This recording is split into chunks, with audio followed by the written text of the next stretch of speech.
you should stretch your beading thread. This is something I get asked a lot in workshops and classes, and it's not something everybody's heard of or does as a practice. So I'm just going to explain why I stretch my beading thread and the types of thread that you should be stretching.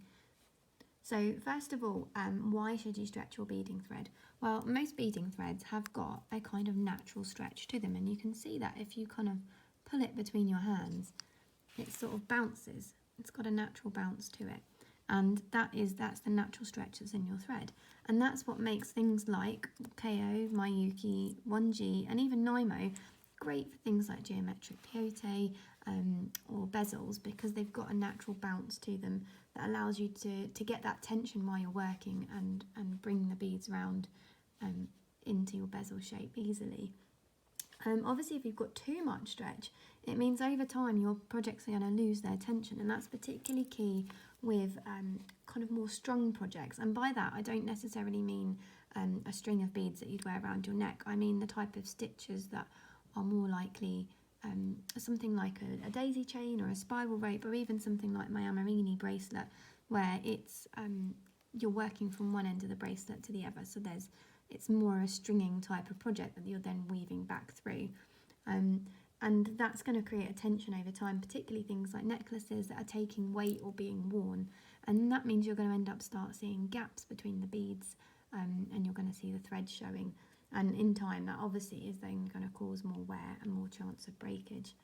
The second benefit of stretching your thread also means you're going to reduce the knots, and that's because you're pulling out any kinks and just pulling them, stretching them out, and that's particularly useful in bead embroidery as well. So what types of beading thread do you need to stretch? You don't actually need to stretch all types of beading thread. So if you're working with something like Fireline, then you're not going to need to stretch that. But if you're working with the more supple types of thread, the ones that I definitely prefer, something like these three here, which is the Miyuki thread, the KO, 1G, or even Nymo, then I would always recommend stretching these. And particularly Nymo, this isn't one I use an awful lot, it's not my favourite, but particularly with this one I would always recommend stretching this, and avoid using it for anything like a daisy chain or a spiral rope or anything, a stringing type project like that I've just mentioned. So how do you stretch your thread? Well, you're going to begin by cutting off your length of thread. I'm going to use a very small amount just for the purposes of this.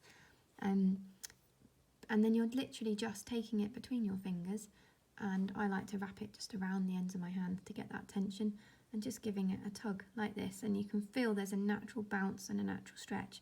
And you don't need to do it too much, you're just going to do it firmly and gently and just give it a good pull like that. And that's all you need to do. If you've got a very long length of thread, if you're working with a double arm span for example, then you're going to need to do that in smaller sections. But that's all you're doing, is just taking it and giving it a pull between your fingers, and that's it. And then you're ready to wax your thread.